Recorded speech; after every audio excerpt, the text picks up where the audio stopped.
November ಕ್ರಾಂತಿಗೆ ಸಿದ್ಧವಾಗ್ತಿದ್ಯಾ ರಾಜ್ಯ ಕಾಂಗ್ರೆಸ್ ಪಾಳ್ಯ. ಅಧಿಕಾರ ಹಂಚಿಕೆಗೆ ಶಾಸಕರ ಬಲ ಬೇಕಿಲ್ಲ ಅಂದರಲ್ಲ ಡಿಕೆಶಿ. ಶಾಸಕರ ಬಲದ ಮೇಲೆ ಸಿಎಂ ಸ್ಥಾನ ನಿರ್ಧಾರ ಆಗಲ್ಲ. ಸಿಎಂ ಸ್ಥಾನ ಅಧಿಕಾರ ಹಂಚಿಕೆ ಬಗ್ಗೆ ಹೈಕಮಾಂಡ್ ನಿರ್ಧರಿಸುತ್ತೆ ಅಂತ ಡಿಕೆಶಿ ಹೇಳಿದ್ದಾರೆ. ಯಾವುದೇ ನಿರ್ಧಾರಗಳು ಶಾಸಕರ ಸಂಖ್ಯೆಯ ಮೇಲೆ ಆಗಲ್ಲ.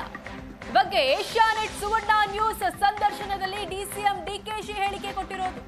ಸಿಎಂ ಯಾರಾಗಬೇಕೆಂಬ ಅಂತಿಮ ನಿರ್ಣಯ ಹೈಕಮಾಂಡ್ನತ್ತ. ಸಿದ್ದರಾಮಯ್ಯ ಬೆನ್ನಿಗೆ ಶಾಸಕ ಬಲ ಇದ್ರೂ ಡಿಕೆಶಿಗೆ ಅಡ್ಡಿ ಆಗಲ್ವಾ? ಹಾಗಾದ್ರೆ ಶಾಸಕರ ಬಲದ ಕುರಿತು ಡಿಕೆಶಿ ಮಾತು ಅಚ್ಚರಿ ಮೂಡಿಸಿದೆ. ನವೆಂಬರ್ ಕ್ರಾಂತಿಗೆ ರಾಜ್ಯ ಕಾಂಗ್ರೆಸ್ ಪಾಳಿಯ ಸಿದ್ಧವಾಗ್ತಿದ್ಯಾ? ಅಧಿಕಾರ ಹಂಚಿಕೆಗೆ ಶಾಸಕರ ಬಲ ಬೇಕಿಲ್ಲ ಅಂತ ಡಿಕೆಶಿ ಹೇಳಿದ್ದಾರೆ.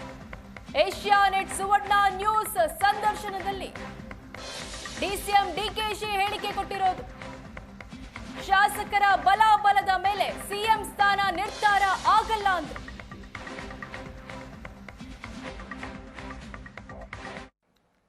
ತಾವು ಕಾಷ್ಠ ಮೌನಕ್ಕೆ ಜಾರಿದೀರಿ ಅಂತ ನಮ್ಮ ರಿಪೋರ್ಟರ್ ಒಂದು ರಿಪೋರ್ಟ್ ಕೊಟ್ಟರು ಇವತ್ತು.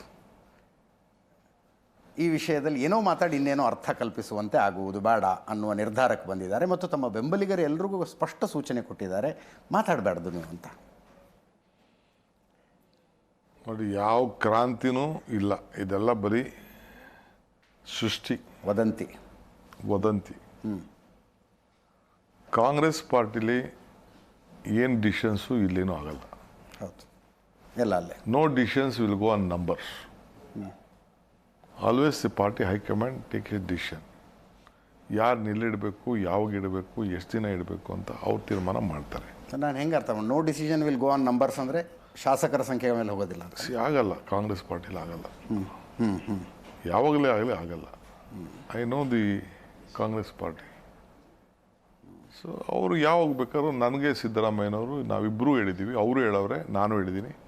What ever the high command takes will follow it ಅಂತ, will stand by it, that's all. ನಮ್ಮಿಬ್ಬರೂ ಕುಂಡ್ರಿಸ್ಬಿಟ್ಟು ಹೇಳಿದ್ರು, ನೀನು ಸಿ ಎಮ್ಮು, ಅವ್ರು ಡೆಪ್ಟಿ ಸಿ ಎಮ್ಮು ಅಂತ. ಆಯಿತು ಅಂತ ಒಪ್ಕೊಂಡು ಬಂತು. ನನಗೂ ಅದರ ನಂತರ ಮುಂದೆ ಏನಾಯಿತು, ಅದರ ನಂತರ ಮುಂದಿನ ಮಾತುಕತೆ ಏನಾಗಿತ್ತು ಅಂತ ಅದೆಲ್ಲ ಮೀಡಿಯಲ್ಲಿ ಚರ್ಚೆ ಮಾಡೋ ವಸ್ತು ಅಲ್ಲ ಇದೆಲ್ಲ. ಲೋಕಸಭಾ ಎಲೆಕ್ಷನ್ ಪ್ರಚಾರದ ಸಂದರ್ಭದಲ್ಲಿ ಕುಂದಗೋಳದಲ್ಲಿ ನೀವು ನಮಗೆ ಇಂಟರ್ವ್ಯೂ ಕೊಟ್ಟಿದ್ದು, ಅದಾದಮೇಲೆ ಇವತ್ತೇ ಬಂದಿದ್ದೀರಿ. ಅದರ ಮಧ್ಯದಲ್ಲಿ ತುಂಬ ಬೆಳವಣಿಗೆಗಳಾಗಿದ್ದಾವೆ. ದಿಲ್ಲಿಲಿ ಕೂತ್ಕೊಂಡು ನೀವು ಹೇಳಿದ್ರಿ, we have some understanding, I am waiting for that day ಅಂತ ನ್ಯಾಷನಲ್ ಚಾನಲ್ಗೆ ಒಂದು ಇಂಟರ್ವ್ಯೂನಲ್ಲಿ ಹೇಳಿದ್ರಿ. ವಾಟ್ ಈಸ್ ದಟ್ ಅಂಡರ್ಸ್ಟ್ಯಾಂಡಿಂಗ್ ಅಂತ ಕುತೂಹಲ ಇದೆ sir. Delhi will take a call. ಡೆಲ್ಲಿಯವರು ನನಗೆ ಹೇಳಿದ್ರು, ನೀನು ಈ ಕೆಲಸದಲ್ಲಿರು, ನೀನು ಈ ಕೆಲಸ ಮಾಡು ಅಂತ.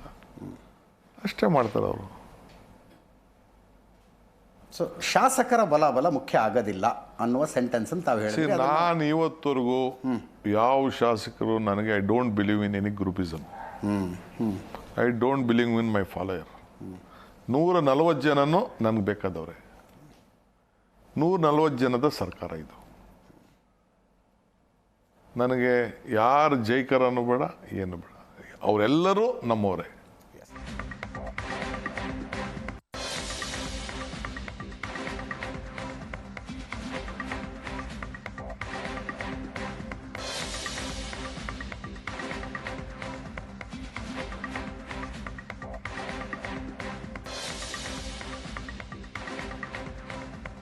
ಶಾಸಕರ ಬಲದ ಅವಶ್ಯಕತೆ ಇಲ್ಲ.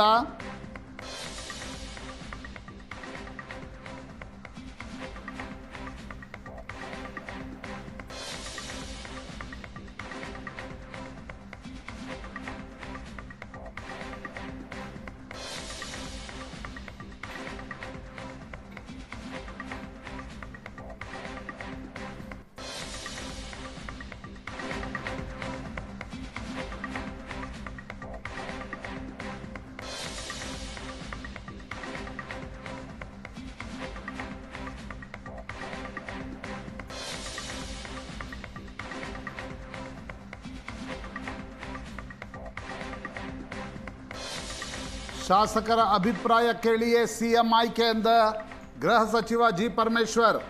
ಶಾಸಕರ ಅಭಿಪ್ರಾಯ ತಿಳಿದುಕೊಂಡೇ ಹೈಕಮಾಂಡ್ ಅಂತಿಮ ನಿರ್ಧಾರವನ್ನು ತೆಗೆದುಕೊಳ್ಳುತ್ತೆ. ಡಿಸಿಎಂ ಡಿಕೆ ಶಿವಕುಮಾರ್ ಹೇಳಿಕೆಗೆ ತಿರುಗೇಟು ಕೊಟ್ಟ ಗೃಹ ಸಚಿವ ಪರಮೇಶ್ವರ್.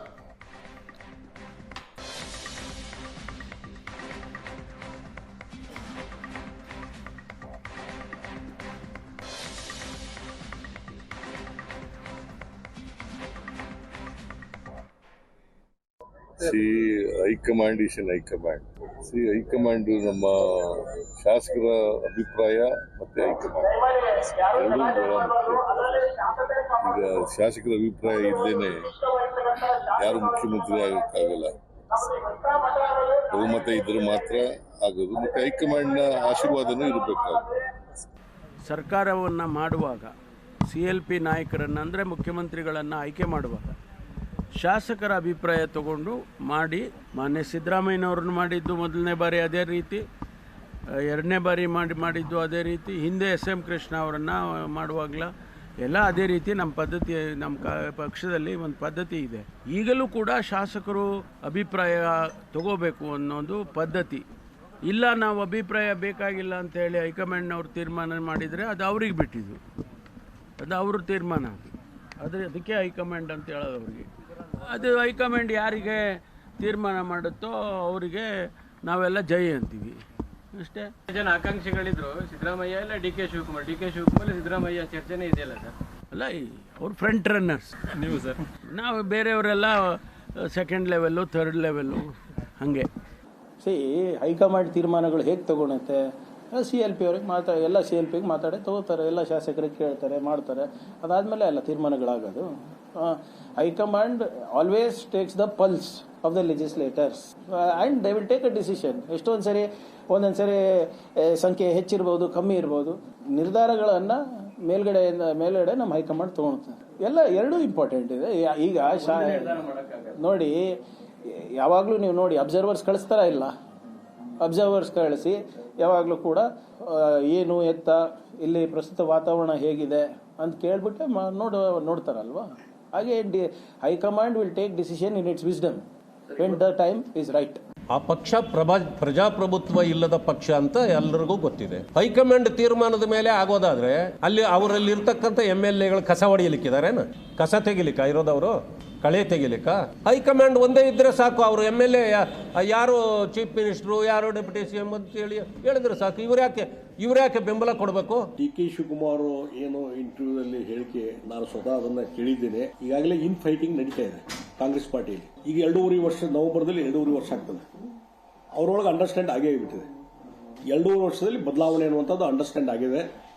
ಆ ಹಿನ್ನೆಲೆಯಲ್ಲಿ ನಿಜವಾಗಿ ಅದು ಯಾವುದೂ ಅಂಡರ್ಸ್ಟ್ಯಾಂಡ್ ಆಗದೇ ಇದ್ದಿದ್ರೆ, ನಿನ್ನ ಇಂಟರ್ವ್ಯೂ ಆಗಲಿ, ಇತ್ತೀಚಿನ ಸ್ಟೇಟ್ಮೆಂಟ್ಗಳಲ್ಲಿ ಒಂದು ಸ್ಪಷ್ಟವಾಗಿ DK ಶಿವಕುಮಾರ್ ಹೇಳಬೇಕು, 5 ವರ್ಷ ಸಿದ್ದರಾಮಯ್ಯನವರು ಮುಖ್ಯಮಂತ್ರಿ ಅದು ಗಟ್ಟಿಗೆ ಹೇಳಲ್ಲ. ಅದು ಹೇಳಕ್ತಾ ಇರಲಿಲ್ಲ. ನಿಮ್ಗೆ ಧೈರ್ಯ ಇದ್ರೆ, ನಿಮ್ಮಲ್ಲಿ ಯಾರೂ ಅಂಡರ್ಸ್ಟ್ಯಾಂಡ್ ಆಗೇ ಇಲ್ಲ ಅಂತಂದ್ರೆ, ನಾನು DK ಶಿವಕುಮಾರ್ ಚಾಲೆಂಜ್ ಮಾಡ್ತೀನಿ, ನೀವು ಡಿಕ್ಲೇರ್ ಮಾಡ್ರಿ. ಅವರ ಹೈಕಮಾಂಡ್ ತೀರ್ಮಾನ ಮಾಡುವಂಥದ್ದು ಇಷ್ಟೇ. ಪ್ರತಿ ತಿಂಗಳು DK ಏನಾದರೂ 100 ಕೋಟಿ ಕಳಿಸ್ತಾ ಇದ್ದಾರೆ ಅಂತಂದರೆ, ಸಿದ್ದರಾಮಯ್ಯ 150 ಕೋಟಿ ಕಳಿಸಿದ್ರೆ ಸಿದ್ದರಾಮಯ್ಯ ಅಧಿಕಾರದಲ್ಲಿ ಮುಂದುವರಿತಿರ್ತಾರೆ. DK ಒಂದು 100-200 ಕೋಟಿ ಕಳಿಸಿದ್ರೆ, ಸಿದ್ದರಾಮಯ್ಯವರು 50 ಕೋಟಿ ಕಳಿಸಿದ್ರೆ DK ಮುಂದುವರಿಸ್ತಾರೆ. ಇದು ಅವ್ರ ಹೈಕಮಾಂಡ್ ನಿಯಮ ಇರುವಂಥದ್ದು. ಅವರಿಗೆ ಇದು ಈ ಸಾರ್ವಜನಿಕ ಜೀವನದ ಬಗ್ಗೆ ಅವ್ರು ಮಾತಾಡ್ತಿಲ್ಲ. ಅವ್ರ ಹೈಕಮಾಂಡ್ ತೀರ್ಮಾನ ಈ ಥರ ಇರುತ್ತೆ.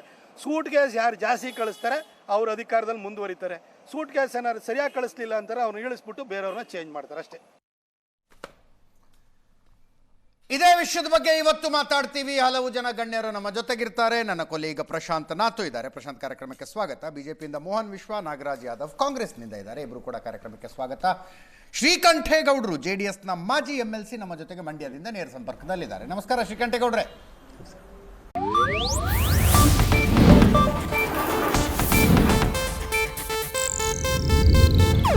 ಇದು ಏಷ್ಯಾನೆಟ್ ನ್ಯೂಸ್ ನೆಟ್ವರ್ಕ್ ಪ್ರಸ್ತುತಿ.